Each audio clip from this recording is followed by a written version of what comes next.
रात अजीब सी खामोशी से भरी हुई थी। आसमान का रंग भी कुछ इस तरह था जैसे उस पर कोई बोझ हो। ठंडी हवा आ रही थी, लेकिन उसमें एक हल्का सा डर भी था।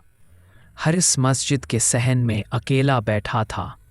वो आसमान को देख रहा था और पता नहीं क्यों उसके दिल से एक ख्याल निकल ही गया। क्या हम क़यामत के करीब आ चुके हैं? वही उस वक्त इमाम साहब उसके पास आए।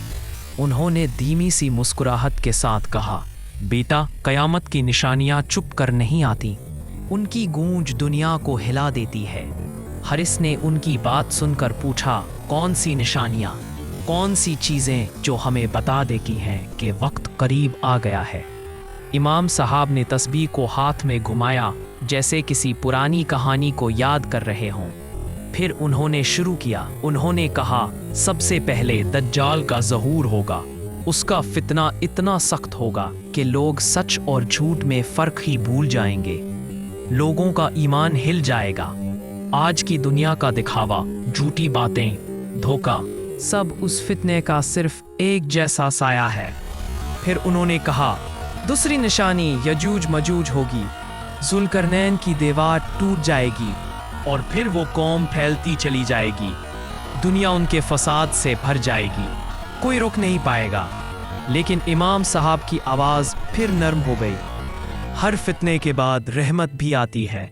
इमाम महदी का ज़हूर होगा। वो दुनिया को फिर से अदल से भर देंगे। लोग उनके पीछे जमा होंगे। जुल्म का दौर ख़त्म होगा। फिर उन्होंने नज़र नीचे की ओर कहा, और एक दिन सूरज मग़रिब से तुलू होगा। उस दिन तैबा का दरवाज़ा बंद हो जाएगा। फिर दब्बतुल अर्द निकलेगी और चेहरों को जाहिर कर देगी, कौन सच्चा है कौन झूठा। इमाम साहब ने आखिरी बात बहुत सुख्त लेकिन प्यार से कही, बेटा, ये सब निशानियां हमें डराने के लिए नहीं है, हमें जगाने के लिए हैं।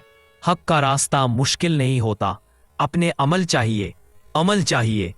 हारिस ने धीमी सी सांस ली, जैसे कोई बोझ कम हो गया हो।